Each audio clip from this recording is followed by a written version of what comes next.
The man seen here was one of the greatest explorers of all time. His name was Ferdinand Magellan. He was the person who planned and led one of the most dangerous and deadly expeditions in history, the first voyage around the world. He was born in the year 1480 in the tiny kingdom of Portugal, in a small town that lies far off in the distant hills.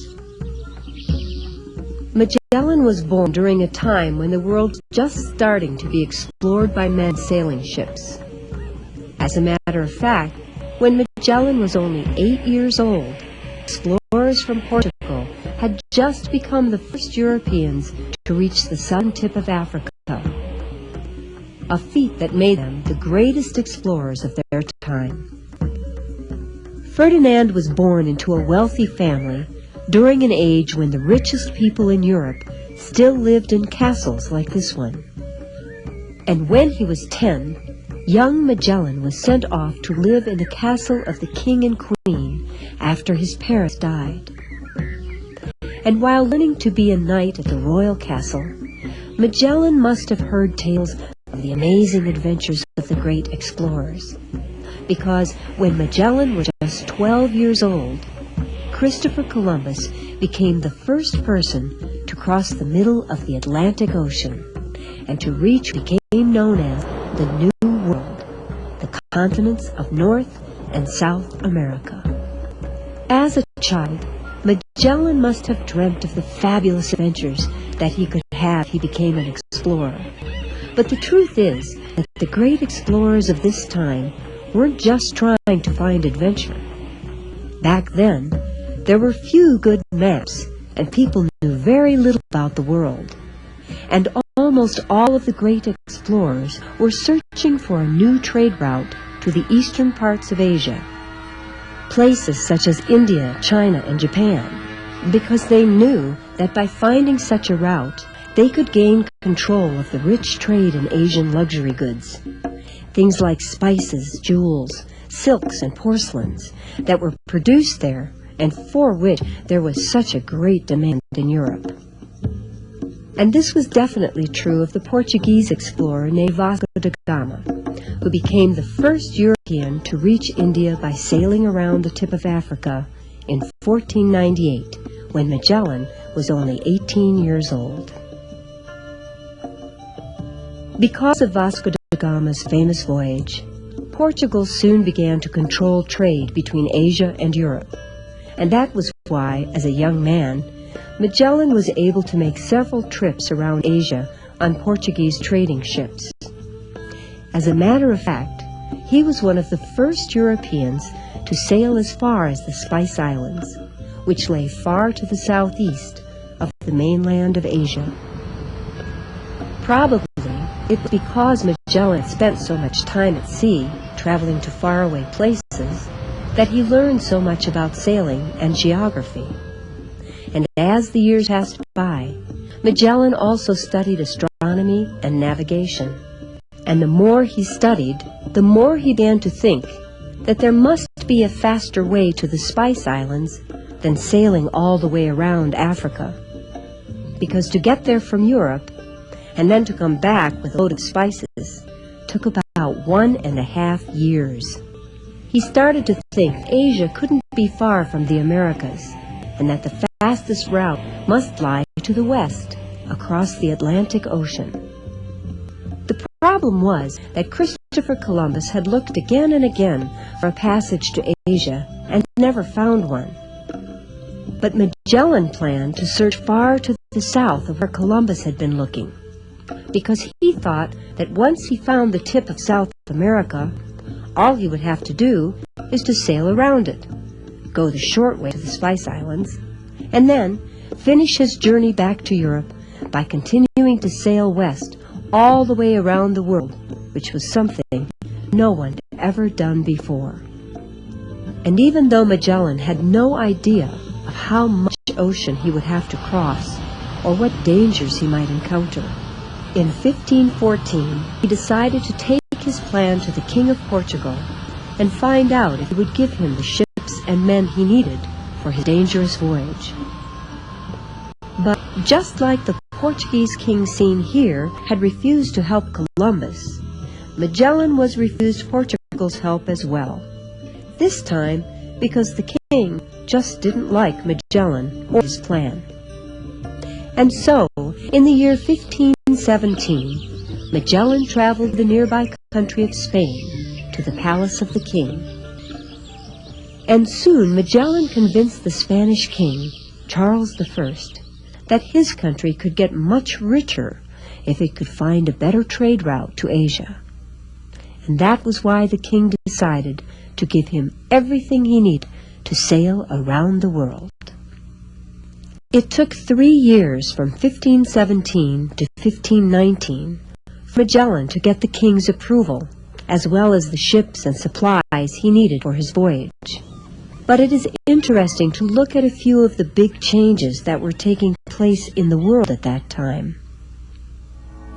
For example, in 1517, here in Germany, a priest named Martin Luther was breaking away from the Catholic Church and would end up starting the first Protestant religion.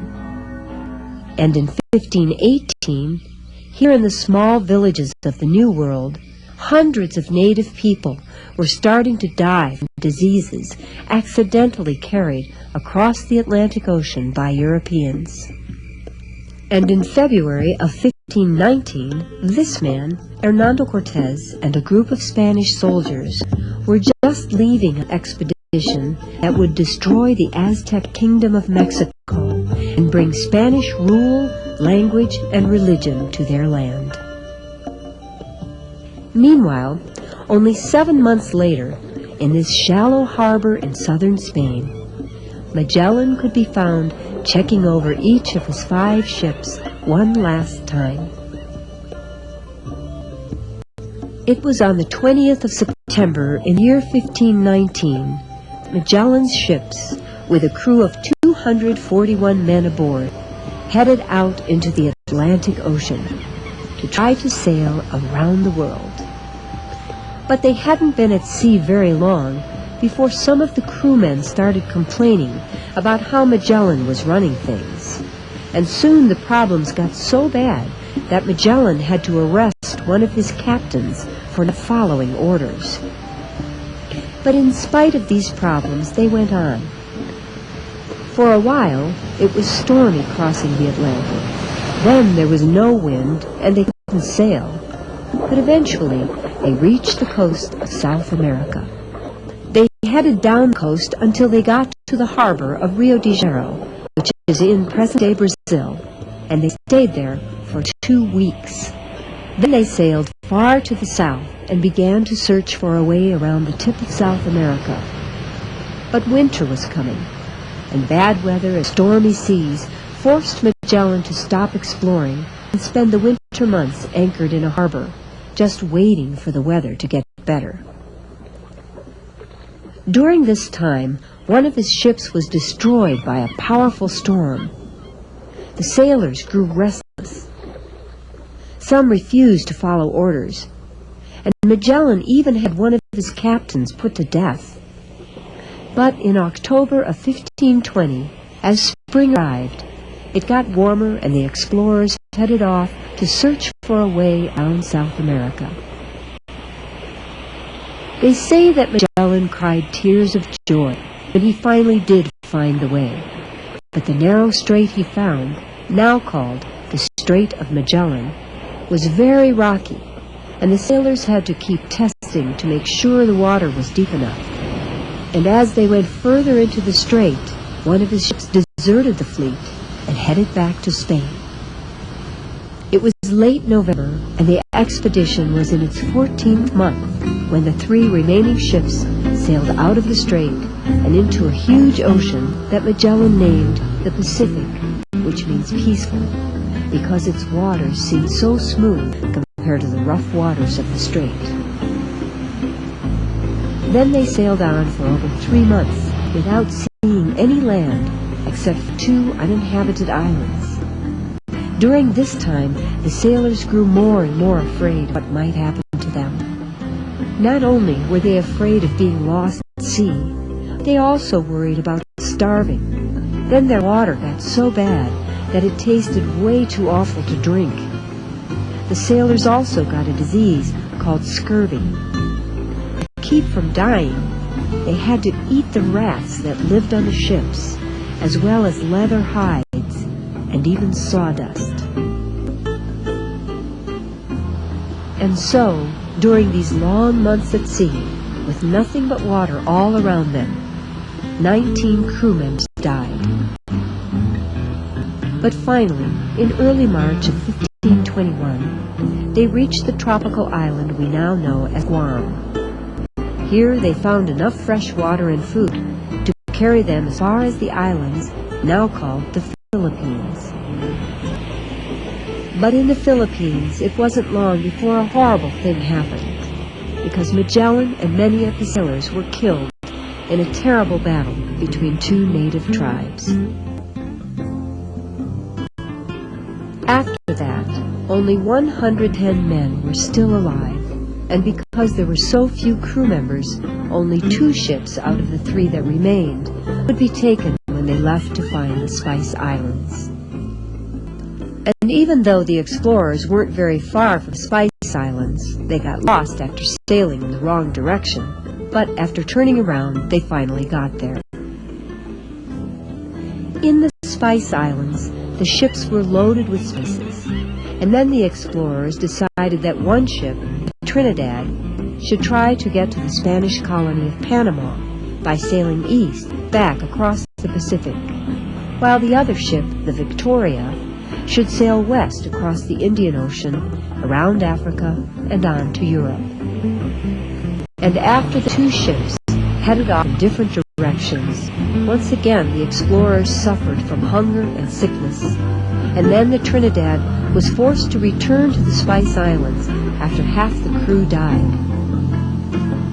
But early in September of the year 1522, the Victoria finally made it to Europe when it sailed into the Spanish harbor it had left from almost 3 years before. And by then, only 18 men were still left alive out of the 241 who had begun the expedition.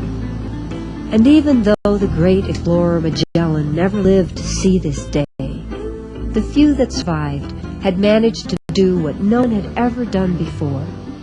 They had sailed about 50,000 miles, or 83,000 kilometers, all the way around the world.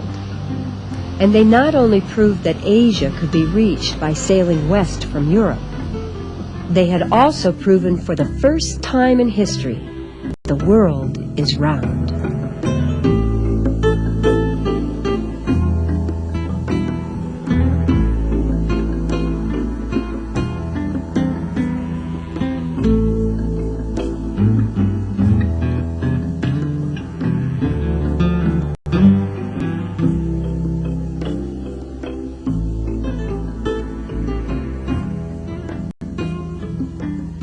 True or false? Ferdinand Magellan was born in Spain.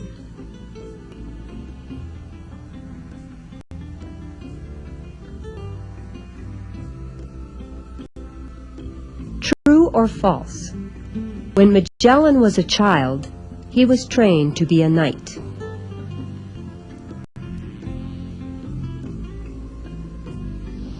True or false? Columbus made his first trip across the Atlantic before Magellan was born.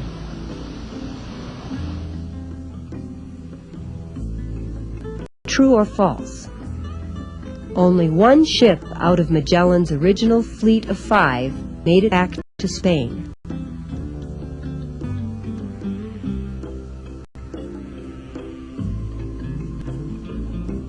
True or false? Magellan was the first European to find a sea route around the tip of South America.